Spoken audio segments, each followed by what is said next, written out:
I welcome you again, and let's write it together. Let's get it in. It's December, is the month of holidays. Christmas is coming, and the New Year is around the corner. Time goes so fast, the days has been running.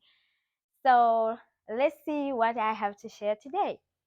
Today, the best subject I've prepared is about expectations.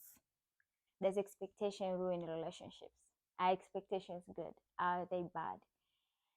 When I was diving in looking, because this is very dear to my heart subject, I always believe that when I love someone or love people, I rather not have too high of expectations on things that they supposed to do to me.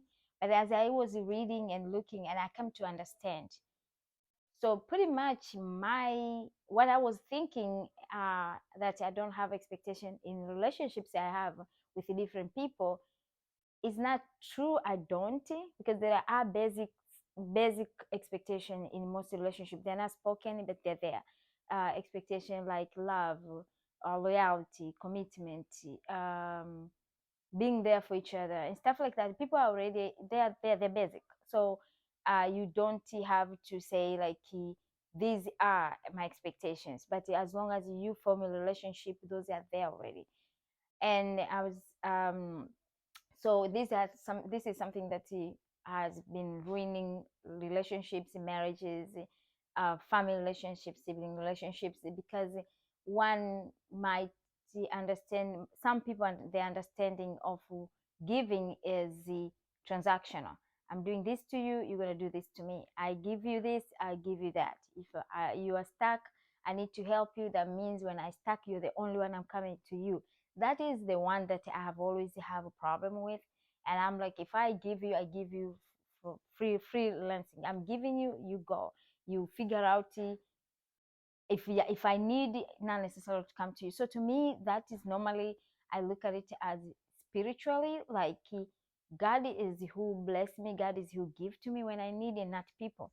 That has been helping me, is that when I give someone, I give them freely. When they don't, they're not able to give, when I even need, I don't think that because I gave last time, I'm supposed to go to the same person. No. But when I was trying to read and understand it psychologically, there is this psychologist from the University of North Carolina, Dr. Bookham. He did like 10 years of research, and he said that people who have high expectations tend to be in relationships that are healthy and good, and they get what they're expecting. And people with low expectation, they tend to be in relationships that are poor treated, are abused, and so forth, that like negatively impactful to them. And I was like, oh, okay, this is new. I was always not thinking in those lines. I was thinking that, so even though I might not say what my expectations are, but I have them, and that was a wake up thing for me. So anyway, but the best thing to do in any relationship is to communicate. Communicate what you're expecting out of that relationship. If you want that, hey, you're my friend. When I need you, when I'm in need, I'll call you first. And that person understand that. Oh, okay. So when she calls me, that means I'm not gonna ask you, did you call so and so? Did you call so? Because she already explained to me. Oh, if it's your husband or your wife, you gotta have to give those expectations so that they know, because it's hard for someone to read your mind. But at the same time, some expectations are realistic. Definitely, some expectations are not realistic. If you expect someone to know if you're upset just because you're moody, that's not realistic. If you expect someone to just know that they need to give you a solution of your problem, or that being said, like every problem you have, they're the one that's supposed to come up with solution. That's not a good expectation. That is unrealistic. um there is another one, is it's better to assess people's childhood. Sometimes our expectation come from lacking of our childhood, where how we were raised, what we were given, what we were not given, and that is very true. My own safari is this. My father, may God bless his heart, My father never, ever, ever let me down when it comes to promise. All my life, I don't care if he tells me he's gonna give me something. He always gave to me. When he say no, he means no. But when he say yes, he always means yes.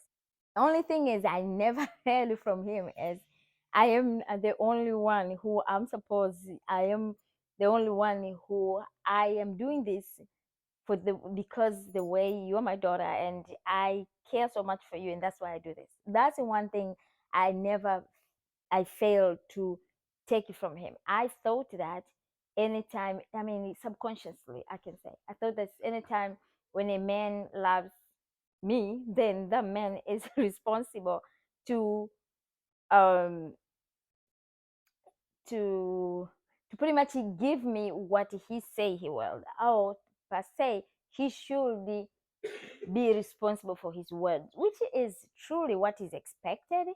But it kind of like set me up for pain, set me up for unnecessary hurt that I couldn't have gone through if I was not holding, and I didn't know that I'm holding this against. I'm holding what was good that my dad has done to me. I mean, for me or to me, I was holding it against other people. I'd never thought of that, but it was it came to me to be that because when I was promised and I never been that you never been done, I was like hurt so bad, and I was like emotional. I don't get like hurt crazily like this. What happened? And that's when I was like, oh, it is from that part. So that can affect someone. And then but another thing is this: if you are not careful, expectation can cause resentment because those who you expect if they don't deliver, you end up resenting them.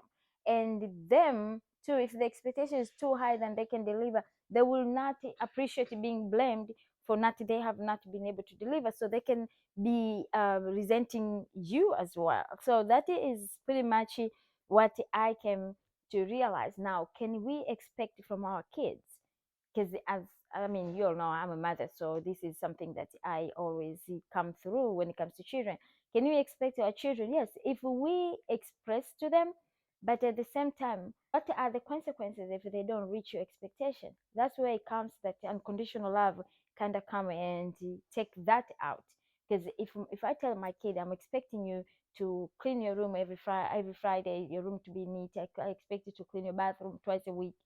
And what if she cannot reach that expectation?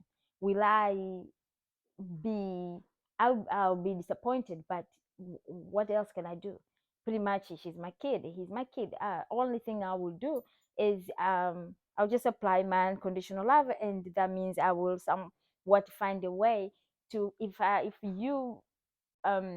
you punish, then that is one part of it. But can you still keep expecting them to do better? Of course, they're children. They are growing, understanding that they are imperfect, but at the same time, um, understanding that the expectations are healthy if they're communicated. What else? So that is for the children. What about spouses? If you expect your spouse to be intimate with you, to hug you, to say, I mean, to express to you your love language, what if he doesn't know it? You're expecting, but you never communicate. So that means you have to communicate. And what if you communicate and they still not carrying through? What do you do? I think it's, in my opinion, is you communicate it if it's something big for you. You just continue communicating, but you get to the point, you just have to draw a line that okay, you know what? Either you have to give up on the thing that you want to be done to you, or you have to figure out that this relationship means how much I want this relationship versus what I want from this relationship, and the way out. Because if someone say my expectation is for you to come home at 9 p.m., at least by 9 you'll be home, and someone comes home at 2 a.m. every day, every weekend he's not home, or every weekend she's not home, what do you do? I mean, where do you draw the lines? Because your expectations are not met. So I think the most key in all this is only one thing: communicate. Communicate, and communicate again. Communicate. That's the best thing. What about the expectation on yourself? I think that is the best. I kept that to, I mean, so that we can look at other people and then ourselves. Okay, I have my own expectation on myself, about myself. I'm expecting myself to be kind to myself, and that when that is done, then it radiates to other people. But at the same time, I am expecting myself to be a loving person, to show people that I love them, expecting myself not to get myself into situation that I'm going to either ruin my reputation, or not reputation as such, but ruin myself, because the reputation is another story. Reputation is how people see you, and somehow you cannot get everybody to see you a certain way. They will see you how they judge you. So that's another part of expectation. And these holidays, you sit back and you buy someone a gift of $100 $200, and then they, in return, they either come empty-handed or bring you a gift of $20 or $30. um, that means what? But if you communicated that you're going to buy each other gift, the cup is 150, the lower is 100, that means you will get what you have established according to that discussion. But if you just leave that open, and then you can't blame anybody because they disappoint you.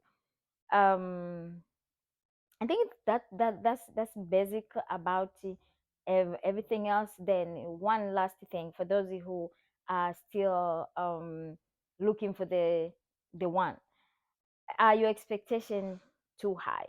Are your standards, because standards are pretty much expectation when you're looking for a mate. I have one rule I always believe. I believe that as long as you become who you're looking for, you're good. I don't think there is a high expectation, because if I expect a man to be these things and I am those things, why not? Why can't I expect that? Why can't I look for that? So I do believe that it's not fair to tell someone your standard is so high. High according to who? Because she is the one, or he's the one who is looking for a mate. She or he is the one who knows what they want out of the person. So if their standards or the expectation they are searching for are 10, and they are themselves, they have 12 to give in, what's the problem? I don't think there is any problem, but I think we judge other people's expectations and other people's standard according to our own expectations out of ourselves, how much we can deliver. When you hear people screaming, "Oh, your standards are so high, oh, your expectations are so high," is because themselves, they have low of them, or they don't have much, or at the same time they see themselves in, then they don't see themselves in what you're expecting. So that is kind of like, but I think this is can if you look and you really assess this topic, you will find that a lot of conflicts will not be arising. Confrontations are necessary. So communicate your expectation, say what you're looking for, what you love to be done to you, and how you like it.